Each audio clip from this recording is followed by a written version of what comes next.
Hello and welcome to your practice for today.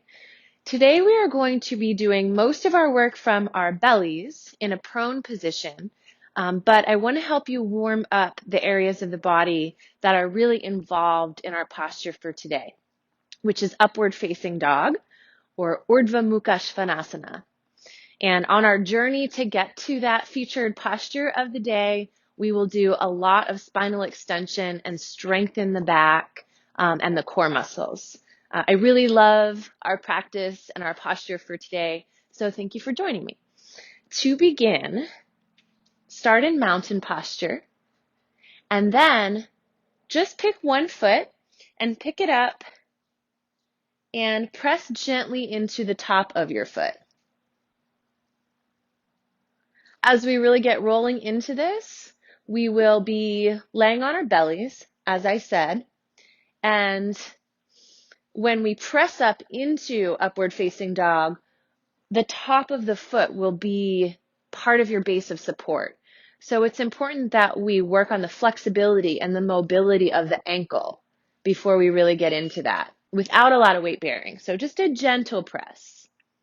All right, that's about enough time on the first foot. So switch sides.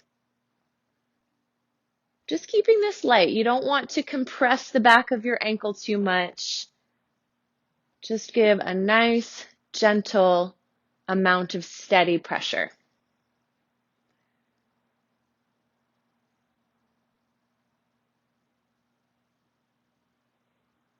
And then come back to Tadasana, mountain posture. We'll take a nice big shoulder roll and bring the fists right to your sacrum, below your lower back, and take a nice little lift of the chest. Now this puts your body right into the same shape that it will be in during upward facing dog. And we'll be doing multiple postures that do that so that by the time we get into upward facing dog, we're really well prepared. We'll come back to mountain, circle sweep the arms all the way up overhead, and then slowly hinge from your hips into your forward bend. Now, if this is your first forward fold of today, you might want to stop at your shins or rest your hands on some blocks. And when you feel ready, continue your journey all the way down into whatever feels like a comfortable depth for your forward bend.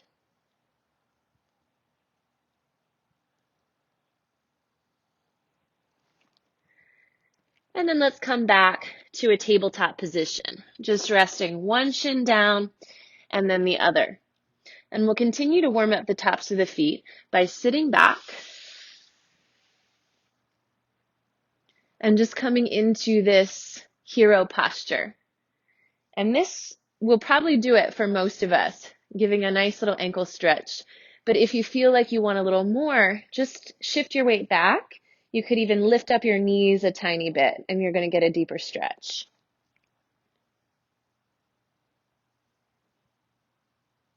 We'll take a few breaths here.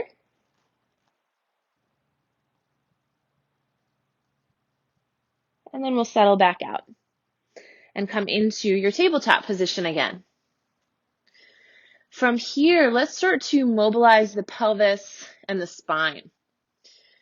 Maybe you've been rounding forward a lot today.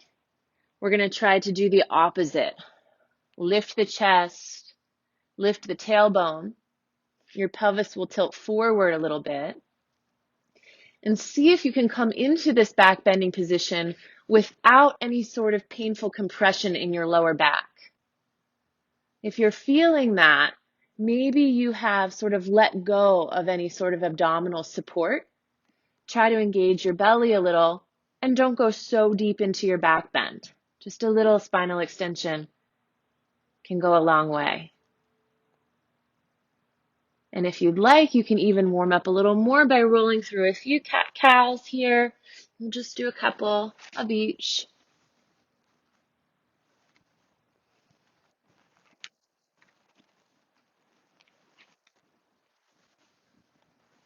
Sometimes when really trying to warm up the back, I like to add a little elbow bend in between each cat and each cow.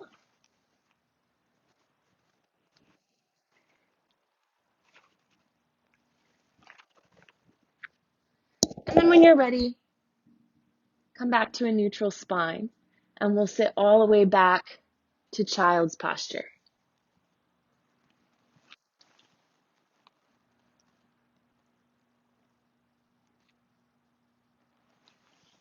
Right from child's posture, start to open up your fingers and feel a secure connection with your hands on the floor.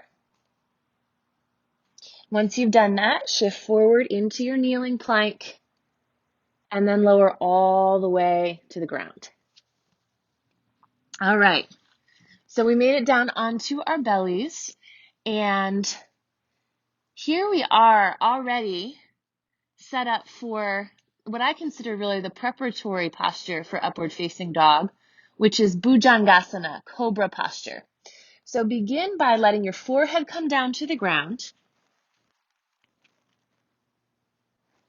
and then really initiate your back bend from your thoracic spine, your upper back. A lot of people initiate the back bend from their head and neck.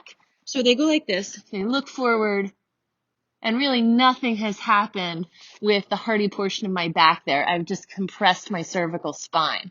So imagine that someone's kind of picking you up by the top of your shirt, and you roll up, and then finally the head comes up.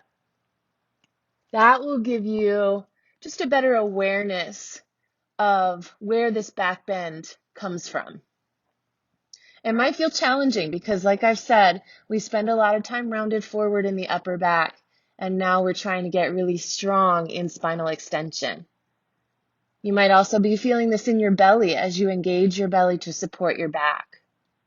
And let's just roll in and out of that cobra posture a few times, lowering down. Eventually your forehead comes to the ground, and then rolling or lifting back up. Exhaling as you lower, inhaling as you lift. And I'm giving just a little bit of pressure into my finger pads and into the heels of the hands. But it's definitely not my main source of power here. The main source of power is really the muscles in the back. So a super challenge would be to sort of lift your hands just a centimeter off the floor as you roll up and down.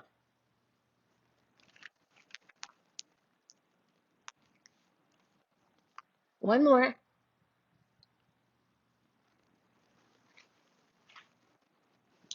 And then rest. You might really feel your back muscles firing already. So let's bring the hands right back by the ribs and engage the belly and press back to child's posture again. Counter that spinal extension, that back bending with a little bit of forward flexion. Relax, release.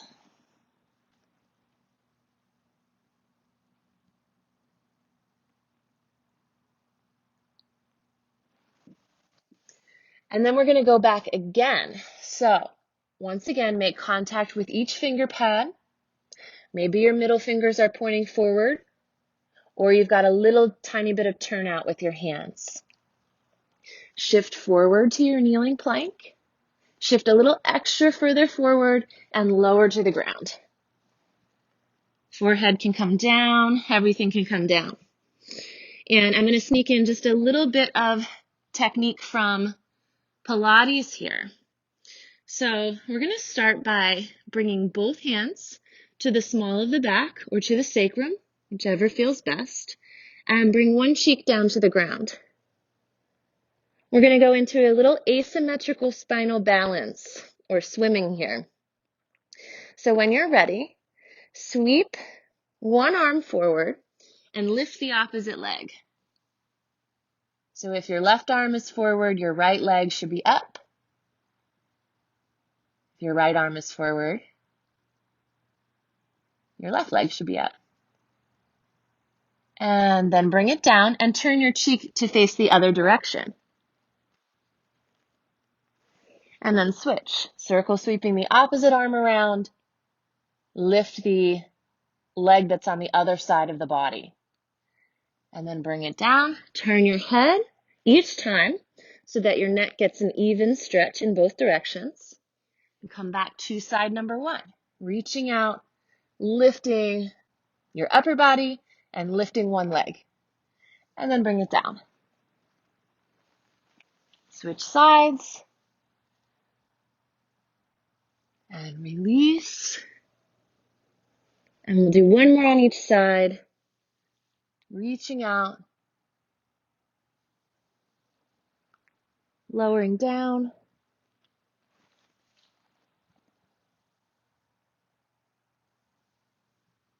And coming back. Just rest.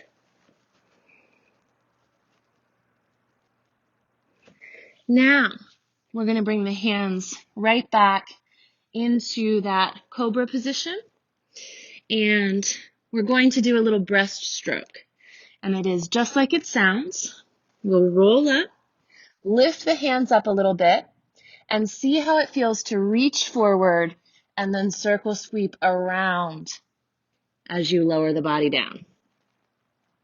So let's try that again. Roll up, lift the hands, reach the hands, and then circle sweep around. We're adding a really long lever here with both arms, so it's going to really fire up your back muscles. Lift, reach, and sweep. See if you can breathe in. Keep breathing in and breathe out. So inhale as you lift and reach, and exhale as you lower. And we'll just do one more. Lift, reach, and swim it around, and then rest. Your forehead can come to your mat, or if you prefer to put one cheek down, that's fine.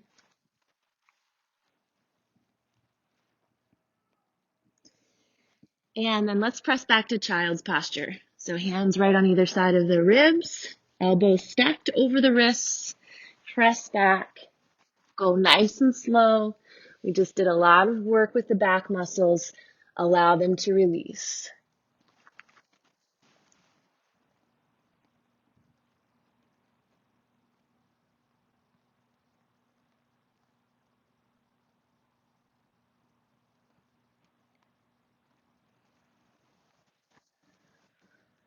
Okay, so I think it's time for our journey into upward facing dog. I feel like the back and the ankles are warmed up. So right from your child's posture, shift forward to your kneeling plank. Take a little extra shift forward and then lower down.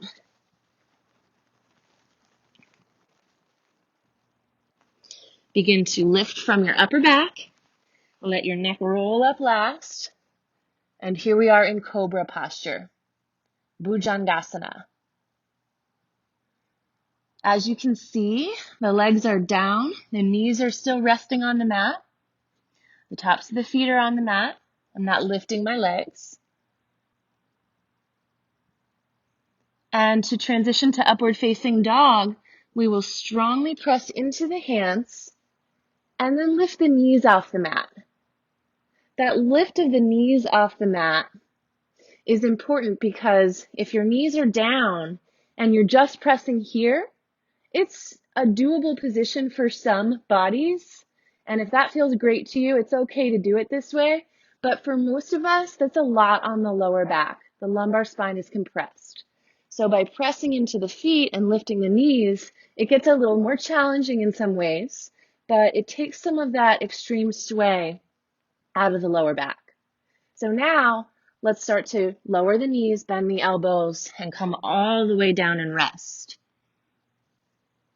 You can put your cheek on the mat or your forehead.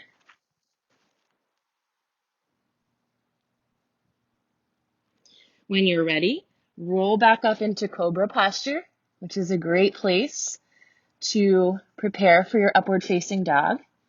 Then press into the hands and the tops of the feet equally And press all the way up, lifting your knees, looking straight ahead. You don't have to look up, just look straight ahead. Take a breath, and then lower everything down.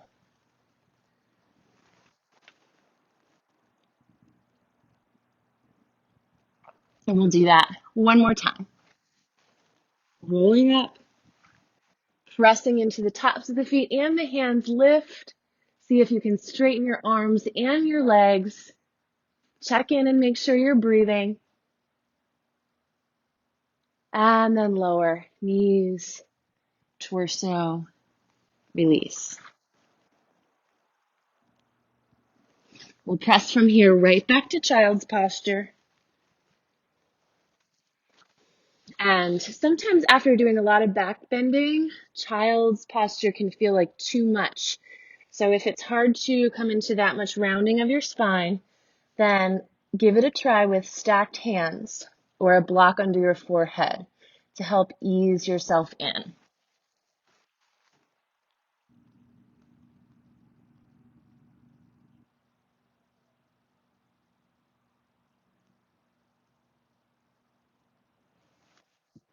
After you've taken a few breaths back in your child's posture, gently roll your body up and come back to a kneeling or a comfortable seated position. Just sitting with a long spine, noticing how all of those muscles in your back and your abdominals feel. And then just checking in and seeing if you'd like to flow a little bit longer, or maybe you feel like you've had enough for today. And I thank you for practicing with me either way. Our posture for today, once again, was upward facing dog, which in Sanskrit is Urdhva Mukha Svanasana. And tomorrow we will be going over downward facing dog. So thank you once again for practicing with me. I hope you have a great evening or a great day wherever you are. Namaste.